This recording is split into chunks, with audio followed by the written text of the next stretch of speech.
rest of the walk home was a blur.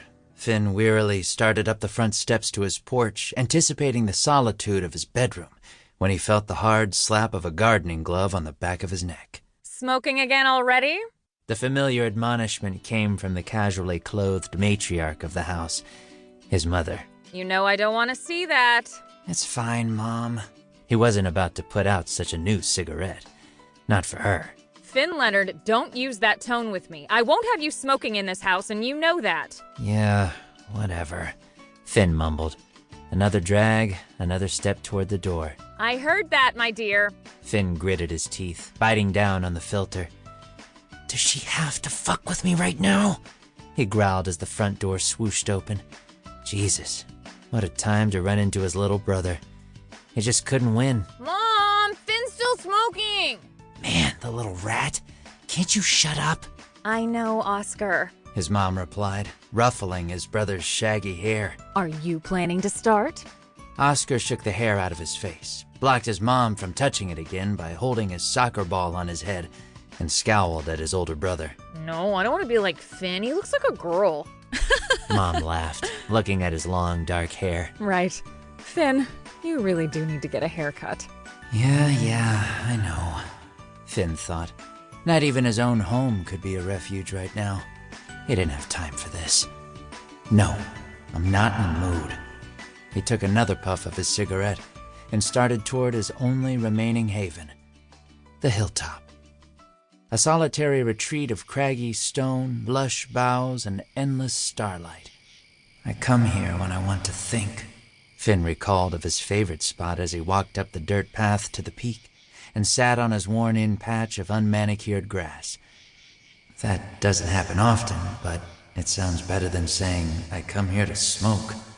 He gazed out over the terrain before him, bluffs of green ending only where the vast night sky met it, like two lovers. Yeah, just laugh at me. I get it now. It's because I started taking you for granted.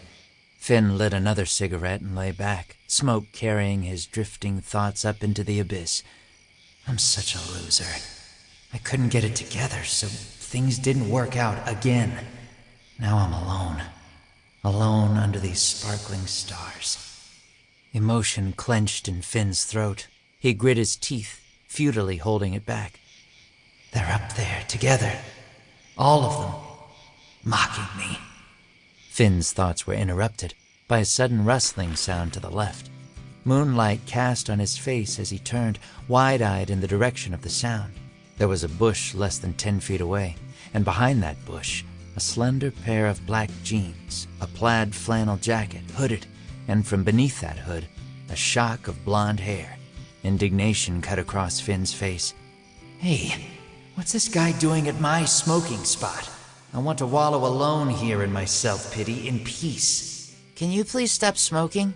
Came a young man's voice from the hooded figure to the left. Fynn sat up to see the flannel-attired source of the voice. He was peering into a telescope. At his feet were a backpack and an open case where the instrument and its tripod could be safely packed away. The guy hadn't even bothered to look up from his telescope to say it to his face. Fynn sat up. Does it bother you? Yeah, replied Telescope Boy. What's his problem? I'm not even blowing smoke in your direction. No, but it's unhealthy and pollutes the air, came the response, eyes still glued to the eyepiece.